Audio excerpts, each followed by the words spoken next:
Qu'est exactement la médiation professionnelle? Peut-être pas. Alors rendez-vous tout à l'heure à partir de 9h45 avec Jérôme Messin-Guiral. C'est le seul et unique représentant de cette profession en Aveyron. Nouveauté signée la Grande Sophie. Il est 9h45.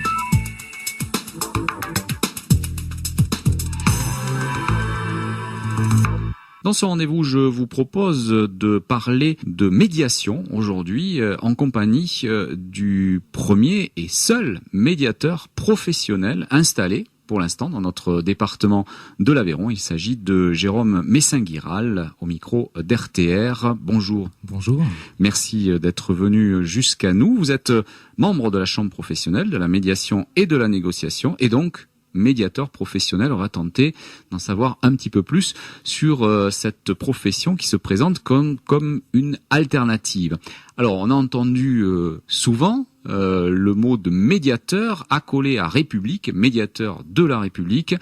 Je crois que cet homme-là n'existe plus, mais c'est un bon point de départ pour notre histoire. Le médiateur de la République, pour vous, qu'est-ce que ça représentait? Qui est aujourd'hui d'ailleurs le défenseur des droits. Hein. Voilà, Dominique Baudis, qui est le défenseur des droits actuels, et avant le médiateur de la République, donc, faisait plus de l'arbitrage ou du service client pour l'administration que de la réelle médiation, puisqu'il proposait en fait une solution. Alors que le médiateur professionnel ou le médiateur tout court n'a pas à proposer une solution, mais la faire naître entre les parties qui l'accompagnent.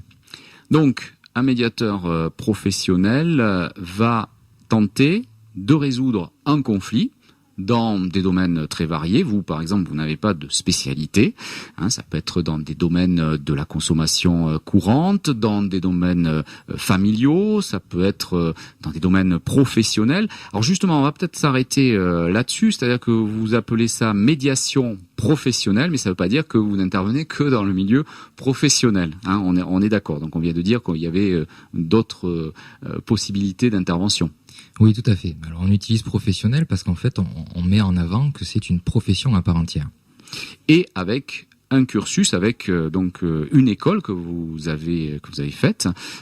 C'est une école qui est nationale, bien sûr. Oui. Donc il y a aujourd'hui combien à peu près de médiateurs professionnels qui en sont sortis? Alors qui en sont sortis, qui ont fait le choix de continuer leur activité, on est à peu près une centaine sur la France. Mais il y a à peu près 300 personnes qui sont formées tous les ans par l'école professionnelle de la médiation et de la négociation. Qui a 10 ans d'existence. La Chambre, le syndicat donc des médiateurs, a 10 ans d'existence. Oui, c'était en 2001 la création, donc 10 ans. Ces médiations sont indispensables, donc je disais en présentation, parce que c'est une alternative à la justice, j'allais dire classique, au sens large.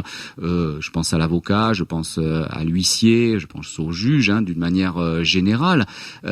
Donc vous pouvez intervenir en amont et peut-être tenter de trouver des solutions entre des parties qui ne s'entendent pas et ainsi éviter, on va les appeler les plaignants, éviter des frais et surtout des longueurs dans le calendrier. Dites-nous un petit peu comment ça se passe lorsque on vient vous rencontrer justement.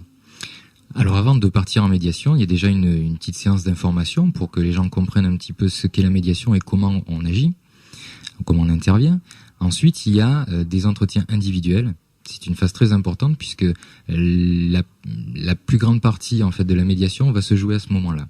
C'est la préparation de la réunion et donc un entretien individuel par partie et ensuite la réunion de médiation pendant laquelle on va mettre en place un accord de médiation qui soit écrit ou oral d'ailleurs. Ça dépend un petit peu des volontés de chacun. Ça signifie que la plupart du temps, en 3 séances, 3 rencontres avec vous, normalement et dans la plupart des conflits, vous arrivez à trouver un terrain d'entente. La médiation professionnelle aujourd'hui, c'est 100% de réussite depuis 10 ans. 100% de réussite. Il y a peu de domaines où on peut se prévaloir d'un tel succès. 100% de réussite. 100% actuellement. C'est exceptionnel.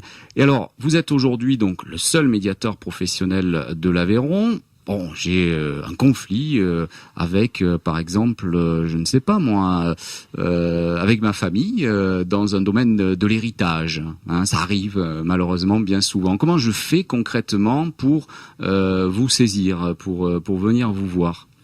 Alors déjà, le plus simple, c'est de me contacter. Donc par mail, contact@jmsmediation.fr, ou par téléphone au 06 72 90 96 92. On le redonnera à la fin de l'émission. Et donc à ce moment-là, vous me contactez et on voit ensemble s'il vaut mieux passer par la médiation ou par la justice ou par un arbitrage ou la conciliation.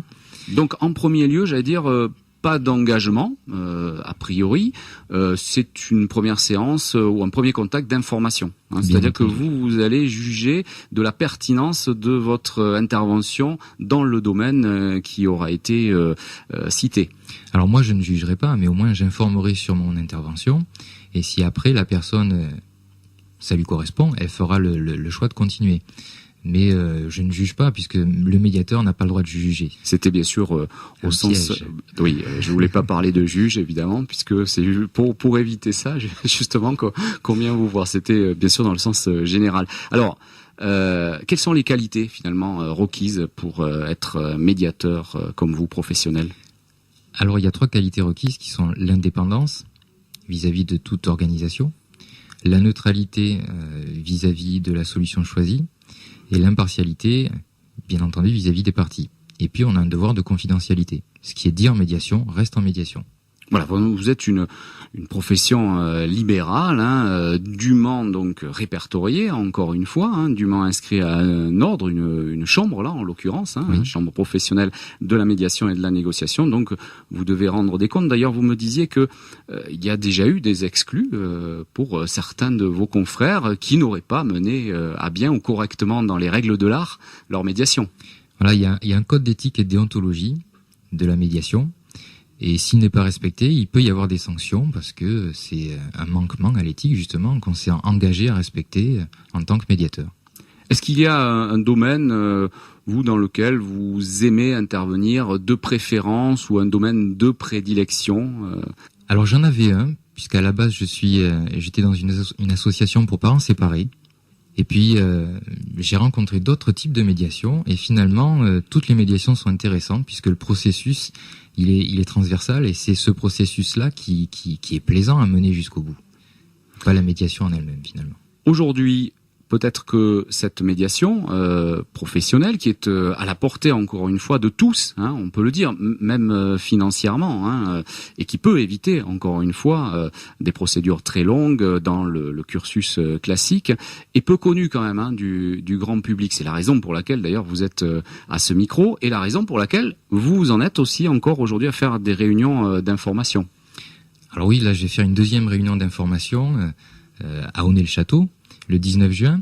Et oui, la médiation, elle est peu reconnue, mais aussi parce qu'elle a été souvent utilisée et été faite par des bénévoles. Alors, je ne retire en rien la qualité des bénévoles, mais du coup, il y a une espèce de dilution des qualités du médiateur qui ne permet pas aujourd'hui de l'identifier professionnellement. Et réellement, donc, alors que vous avez évidemment suivi encore une fois un cursus précis dans une école, voilà. Donc vous l'avez dit en début d'entretien. Aujourd'hui, qu'est-ce qu'on peut attendre de la médiation professionnelle ? Qu'elle désengorge un petit peu les couloirs de la justice et les nombreux dossiers. On peut espérer que les citoyens vont faire de plus en plus appel à elle, qu'ils aient le réflexe, comme on a le réflexe d'aller chez son dentiste quand on a mal aux dents, ou je sais pas, chez son boulanger pour acheter le pain. Alors le réflexe viendra quand effectivement tous auront connaissance de la médiation professionnelle. Mais de toute façon, c'est amené à se développer puisque même les avocats demandent à ce que ce soit développé et l'Union européenne a sorti un rapport sur le coût du non-recours à la médiation qui prouve qu'il vaut mieux passer par la médiation même si elle n'aboutissait pas puisqu'on gagne du temps et de l'argent dans les procès. Est-ce qu'il y a des pays où déjà la médiation est bien implantée et ailleurs donc qu'en France, puisque nous sur Radio Temps Rodez on essaye de s'ouvrir toujours à l'international? Alors pour 2 pays que j'ai en tête, il y a l'Italie et la Belgique, où là carrément le recours à la médiation et il redonne en fait sur les impôts une partie de ce qui a été financé pour la médiation. Il y a des médiations préalables à toute action en justice. Et s'il n'y a pas la médiation en préalable, à ce moment-là, la justice ne traite pas le dossier. Il y a une loi d'ailleurs, une proposition de loi qui a été faite en France concernant la médiation familiale à ce sujet. Et en Belgique, c'est à peu près le même système. Et dans les deux cas, ils se sont aperçus que c'était beaucoup plus rentable de passer par la médiation que directement par la justice dans certains cas. Voilà, bien on l'aura compris, aujourd'hui, si on a un quelconque conflit, avant peut-être d'entamer des procédures lourdes et qui risquent d'être longues par une justice qui malheureusement n'a pas toujours les moyens de ses ambitions, eh bien passer par un médiateur professionnel. Il n'y en a qu'un dans l'Aveyron, donc vous n'avez pas le choix, si j'ose dire, pour l'instant, mais vous avez quand même la possibilité de le rencontrer auparavant et de savoir si la médiation pourra rentrer dans les critères de votre conflit. Donc je rappelle votre numéro de téléphone, Jérôme Messin-Guiral, 06 72 90 96 92, et puis vous avez effectivement un email contact au singulier @jmsmediation.fr, et surtout n'oubliez pas, vous pourrez échanger avec Jérôme Messin-Guiral. Ce sera le 19 juin prochain à Onet-le-Château. Un dernier mot pour dire que vous êtes accompagné dans cette démarche professionnelle par Capcop. Deux mots sur cet accompagnement. Alors Capcop, c'est une coopérative d'activité et d'emploi qui permet en fait de centraliser et en fait, il s'occupe de tout ce qui est comptabilité, gestion, tout ce qui est un petit peu lourd. Et les entrepreneurs salariés, puisqu'on est entrepreneur salarié, on ne s'occupe que du développement de sa propre activité. Et au bout de 2 ans, soit on reste, on devient associé de la coopérative, soit on poursuit son parcours en indépendant, en montant sa propre entreprise. Merci d'être venu une nouvelle fois donc à ce micro, et à très bientôt. On aura peut-être l'occasion